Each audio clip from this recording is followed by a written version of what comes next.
आपको बताना चाहूंगा, एक बार तेजस्वी जी को हिम्मत है तो मेरे साथ बैठ करके डिबेट कर ले। उन बच्चों के पिताजी का भी भविष्य अगर किसी ने खराब किया है तो उस व्यक्ति का नाम है लालू प्रसाद जी। कहीं ना कहीं बिहार का क्वालिटी ब्रेन ड्रेन जो है और बिहार की प्रतिभा का पलायन करने वाले व्यक्ति का नाम है लालू प्रसाद जी। मध्यम तबके से आने वाले लोग अपने घरों का निर्माण नहीं करते थे, उनकी जमीनों पर कब्जा हो जाया करता था। बालू माफिया, भू माफिया, शराब माफिया, ये तीनों फलीभूत हो जाया है। लालू जी को किसी व्यक्ति, किसी जाति और किसी समाज से मतलब है ही नहीं। लालू जी ने सबको बधुआ मजदूर बनाया। लालू जी ने सबको अपना मजदूर समझा कि विकास के नाम पर वो इस प्रकार से उछलने लगते हैं ना, इस प्रकार से बेचैन हो जाते हैं जिस प्रकार से लाल कपड़ा देख करके सांड उछलने लगता है। शिक्षा के अभाव में आपने देखा होगा कि कई जगह ग्रुप स्टडी करके बच्चे पढ़ते हैं और वही बच्चे तो ईडी और सीबीआई में जाते हैं, और जब वो अपने कर्तव्यों का निर्वहन करते हैं, राष्ट्र धर्म का निर्वहन करते हैं, संविधान की शपथ का पालन करते हैं, तो ये भ्रष्टाचारियों की मंडली, भ्रष्टाचारियों की जमात उनके ऊपर भी उंगली उठाती है। जब उनके ऊपर ये लोग जब हमला करते हैं, सीआरपीएफ के जवानों के ऊपर जब हमला होता है और इनका जो आपराधिक गुंडा तंत्र जो है जब वो हमला करवाता है, तो क्या उनके लिए न्याय की बात नहीं होगी क्या? आरजेडी प्रायोजित अफवाह तंत्र, ये जो फेसबुकिया अफवाह तंत्र जो आरजेडी का जो चल रहा है, उससे आपको भी प्रभावित होने की आवश्यकता नहीं है। अब आप योजनाओं की बात करेंगे, आप मुझसे तो योजनाएं पूछ रहे हैं, लेकिन मैं आपको बताना चाहूंगा, एक बार तेजस्वी जी को हिम्मत है तो मेरे साथ बैठ करके डिबेट कर ले। मैं ऐसे ही कोई छुटभैया बातें नहीं कर रहा हूं, यह भी समझना है, आपके चैनल के माध्यम से बता रहा हूं। तेजस्वी जी विकास के मुद्दे पर डिबेट कर ले। शिक्षा से आगे बढ़कर गुणवत्तापूर्ण शिक्षा, यही है नारा भारतीय जनता पार्टी का। और पूरा सुनेंगे तो आपको समझ में आएगा कि चरवाहा विद्यालय की परिपाटी से बाहर निकल करके बिहार को पुनः उस गौरवशाली अतीत को दोहराना, उस स्वर्णिम काल में पहुंचाना जहां बिहार उन्नति के नए मापदंड तय करे। लालू यादव हमेशा से जो कहते हैं कि उनकी राजनीतिक करियर एक ऐसे मुरान पे है या एक ऐसे तरीके से वो पेश करते हैं अपनी जिंदगी को कि ऐसा लगता है कि विपक्ष हरदम उन पे आरोप लगाता है कि वो एक तरीके से जंगल राज लाते हैं। उन्होंने 1 दशक से ज्यादा अपने बिहार में राज किया, लेकिन कुछ समय के लिए राजनीतिक में एक्टिव नहीं थे तो राजद का बुरा हाल हो गया। वहीं तेजस्वी यादव राजद को संभाल नहीं पाए थे। लालू प्रसाद यादव फिर से राजद की कमान अपने हाथों में लिए हैं और कहा जा रहा है कि बाहुबलियों को टिकट दे रहे हैं और अपनी जो सत्ता वापस इनको गंवानी पड़ गई थी वो फिर से वापस पाने की होड़ में लगे हुए हैं। इसी पे बात करेंगे। हमारे साथ बीजेपी प्रवक्ता सुमित शशांक जी हैं। इनसे जानने की कोशिश करते हैं कि एक्चुअल में जो आरजेडी पार्टी है वो किस तरीके से जनता को पेश करती है और जनता को नजर से देखती है। देखिए, आज बिहार में जिन बच्चों का भी भविष्य खराब हुआ है और जिनको भी लगता है कि उनका भविष्य जो है वो उसका उदय नहीं हुआ, उन बच्चों के पिताजी का भी भविष्य अगर किसी ने खराब किया है तो उस व्यक्ति का नाम है लालू प्रसाद जी। ऐसा तो लोगों का कहना है कि लालू प्रसाद हम लोगों का आवाज है, हम लोगों के बोलने का मतलब नहीं कहते हैं कि वो तरीका सिखाएं कि कैसे बोला जाता है। देखिए, ये कौन से लोग कहते हैं और किस प्रकार के लोग कहते हैं, ये पूरा का पूरा बिहार जान रहा है। एक कहीं ना कहीं बिहार का क्वालिटी ब्रेन ड्रेन जो है और बिहार की प्रतिभा का पलायन करने वाले व्यक्ति का नाम है लालू प्रसाद जी। आपको समझना पड़ेगा, जंगल राज पार्ट 1 की पृष्ठभूमि जब आप देखेंगे ना, आपको समझ में आ जाएगा कि माताएं बहनें जो हैं वो सड़कों पर निकलने से घबराती थी। जिन लोगों ने आज जिन लोगों को अपने बच्चों को स्वयं से दूर रखने पे मजबूर होना पड़ा, उनका भी तो दर्द समझना पड़ेगा ना। मध्यम तबके से आने वाले लोग अपने घरों का निर्माण नहीं करते थे, उनकी जमीनों पर कब्जा हो जाया करता था। बालू माफिया, भू माफिया, शराब माफिया, ये तीनों फलीभूत हो जाया करते। ऐसा तो आरजेडी कहती है कि ये तो विपक्ष का केवल बोलचाल का भाषा है, हमने तो ऐसा कुछ किया ही नहीं। अरे, आपको समझना पड़ेगा, जब आप पृष्ठभूमि में जाकर के देखेंगे ना, आपको स्पष्ट रूप से पता चल जाएगा। जंगल राज का वो काल जिसको सोचते ही जिन लोगों ने भी जंगल राज पार्ट 1 देखा है, उनके तो रोंगटे खड़े हो जाते हैं ना। उनके तो तेजस्वी यादव अपने लोकसभा चुनाव के 2019 में था, तो उन्होंने अच्छे लोगों को ऐसा कहा जा रहा है कि चुनाव में टिकट दिया, लेकिन बात नहीं बनी, इसलिए लालू प्रसाद यादव फिर से बाहुबलियों को टिकट दे रहे हैं। तो यही पूछना चाहता हूं ना, क्या बिहार में शिक्षा और शिक्षा से क्षेत्र से जुड़े हुए लोग जो है वो खत्म हो गए थे क्या? ये भी तो समझने की बात है ना। ये मैं आपको स्पष्ट रूप से समझा देना चाहता हूं, और बिहार की यशस्वी जनता जो आपके चैनल के माध्यम से देख रही है, उनको भी समझ में आना चाहिए। लालू जी को सिर्फ अपना परिवार प्यारा है। लालू जी को किसी व्यक्ति, किसी जाति और किसी समाज से मतलब है ही नहीं। लालू जी ने सबको बधुआ मजदूर बनाया। लालू जी ने सबको अपना मजदूर समझा।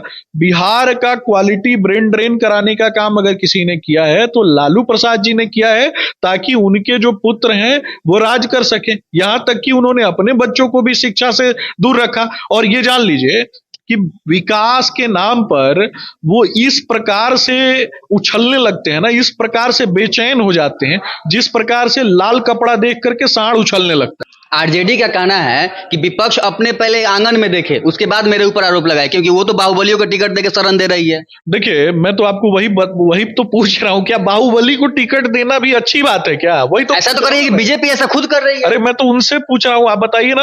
अब मैं तो ये पूछ रहा हूं कि बाहुबली कौन है? बाहुबलियों का एक अपराधियों की मंडली, बालू माफिया, शराब माफिया, भू माफिया को किसने प्रश्रय दिया? आप पूरा का पूरा निकाल करके डाटा लेकर के आइए ना। ऐसा कहा जा रहा है कि ईडी सीबीआई से बचने के लिए बीजेपी का द्वार खुला हुआ है, बच जाइए और बच जाइए आप। ईडी और सीबीआई में कौन से लोग कार्य करते हैं? आपको यह भी देखना पड़ेगा कि बिहार के बच्चे सबसे ज्यादा, आपने देखा होगा कि नौकरी करते हैं। सरकारी नौकरी में मेहनत करके उनके पास विकल्प ही नहीं होता है, वो तैयारी करते हैं। वो स्ट्रीट लाइट के किनारे बैठ करके उन्होंने तैयारी की है। उन्होंने शिक्षा के अभाव में, आपने देखा होगा कि कई जगह ग्रुप स्टडी करके बच्चे पढ़ते हैं, और वही बच्चे तो ईडी और सीबीआई में जाते हैं। वो कोई एक जाति का तो व्यक्ति होता नहीं है, चाहे एक बड़े परिवार का तो व्यक्ति होता नहीं है, वो तो जन सामान्य से आने वाले व्यक्ति है ना। और जब वो अपने कर्तव्यों का निर्वहन करते हैं, राष्ट्र धर्म का निर्वहन करते हैं, संविधान की शपथ का पालन करते हैं, तो ये भ्रष्टाचारियों की मंडली, भ्रष्टाचारियों की जमात उनके ऊपर भी उंगली उठाती है। मैं तो पूछना चाहता हूं, क्या ईडी और सीबीआई में आदिवासी क्षेत्र से आने वाला कोई व्यक्ति नहीं था क्या, जो हेमंत सोरेन ने उनके ऊपर पत्थर चलवाया, जो ममता बनर्जी ने उनके ऊपर पत्थर चलवाया? जब ईडी और सीबीआई में कार्य करने वाले जो अधिकारी हैं, उनका सर फूट जाता है इनके पत्थर चलवाने से, जब उनके ऊपर ये लोग जब हमला करते हैं, सीआरपीएफ के जवानों के ऊपर जब हमला होता है, और इनका जो आपराधिक गुंडा तंत्र जो है जब वो हमला करवाता है, तो क्या उनके लिए न्याय की बात नहीं होगी क्या? तेजस्वी यादव तो दिन रात कह रहे हैं कि बीजेपी लोकतंत्र की हत्या कर रहे हैं और संविधान को खत्म करने के फेर में है। लोकतंत्र की हत्या किसने की है? लोकतंत्र की हत्या तो बीजेपी वाले कर रहे हैं ना। लगातार लोकतंत्र की हत्या लालू जी करते आए। भैंसों का चारा खा गए, अलकतरा खा गए, ये भी तो देखना है ना। जमीन घोटाला कर दिए, ये भी तो देखना है ना। और तेजस्वी जी दूसरे के द्वारा किए गए कार्यों का क्रेडिट खा रहे हैं, ये भी तो काम कर रहे हैं ना। और मंच पे जाके तो कह रहे हैं विभाग मेरे अंदर था ना। वही तो मैं पूछ रहा हूं ना, मंच पे जाके ये जो गाना गाते हैं, लालू जी को स्पष्ट रूप से पता था कि इनका बेटा, इनके बेटे का जीवन जो है प्लेटफॉर्म पे गाना गा के भी नहीं चल सकता था। इसीलिए इन्होंने इनको नेता बनाने का काम किया, इसीलिए इन्होंने उप मुख्यमंत्री बना दिया। ऐसा तो कह रहे हैं कि बिहार की जनता सरप्राइज देगी इस बार। बिल्कुल, बिहार की जनता जो है वो आदरणीय प्रधानमंत्री नरेंद्र मोदी जी को अपना बेटा मानती है, अपना भाई मानती है। गरीबों की सम्मान की रक्षा करने वाली, लोकतंत्र की हत्या करने वालों के साथ बीजेपी के लोग नहीं है। इस बार बीजेपी का सरप्राइज में वो देखते रह जाएंगे और आरजेडी जीत के लेके चली जाएगी। ये आप स्वयं अपनी बात मेरे मन में थोप रहे हैं, या फिर एक एजेंडा जो है उसको, एक नैरेटिव, आरजेडी प्रायोजित एजेंडा, आरजेडी प्रायोजित नैरेटिव, आरजेडी प्रायोजित अफवाह तंत्र, ये जो फेसबुकिया अफवाह तंत्र जो आरजेडी का जो चल रहा है, उससे आपको भी प्रभावित होने की आवश्यकता नहीं है। जीत और हार में अंतर कितना बड़ा होगा यही तय करना बाकी है। बिहार की यशस्वी जनता के माध्यम से गरीबों के कल्याण के लिए, गरीबों की उन्नति के लिए, गरीबों की शिक्षा के लिए, और गरीबों के बच्चों की आंखों में जो सपने हैं उन सपनों को पूरा करने के लिए, गरीब के बच्चे को मुख्यमंत्री बनाने के लिए, गरीब के बेटे को उप मुख्यमंत्री बनाने के लिए, और गरीब के बच्चे को प्रधानमंत्री बनाने के लिए हम लड़ाई लड़ रहे हैं और लड़ाई लड़ते रहेंगे। इस बार क्या लगता है आपको, जो बाहुबली के साथ लालू यादव फिर से चुनाव में आने की कोशिश कर रहे हैं, आपको क्या लगता है वो सफल हो पाएंगे? अरे ये समाज में आपको देखना होगा कि कैसा नैरेटिव सेट करने की बात हो रही है। एक तरफ से वो स्वर्णों के तो बांधने की कोशिश कर मैं रहे हैं। वही तो बोल रहा हूं ना, आप पहले तो जवाब तो सुनिए। ये कैसा नैरेटिव सेट करने की बात कर रहे हैं कि बाहुबलियों का भी अब महिमा मंडन होगा क्या?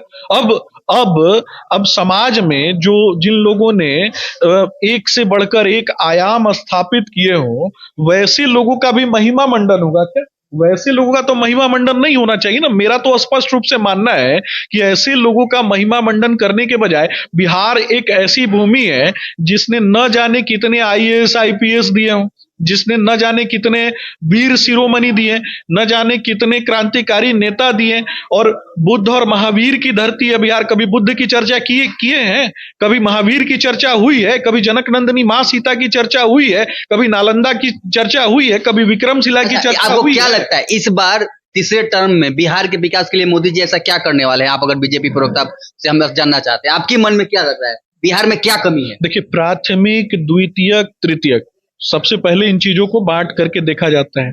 प्राथमिक सेक्टर, द्वितीयक सेक्टर और तृतीयक सेक्टर। ऐसा इसलिए क्योंकि बिहार में कुछ अभी तक कुछ मिला ही नहीं है बिहार के लिए। देखिए, विधानसभा चुनाव के बाद मैंने एक बहुत बड़े चैनल पे इंटरव्यू किया था, जिसमें मैंने बताया था कि शिक्षा से आगे बढ़कर गुणवत्तापूर्ण शिक्षा, यही है नारा भारतीय जनता पार्टी का। बिहार की विकास बात हो रही है, बिहार के विकास में क्या ऐसा क्या कमी देख रहे हैं कि जो लगता है कि बीजेपी का इस बार खास मुद्दा होगा?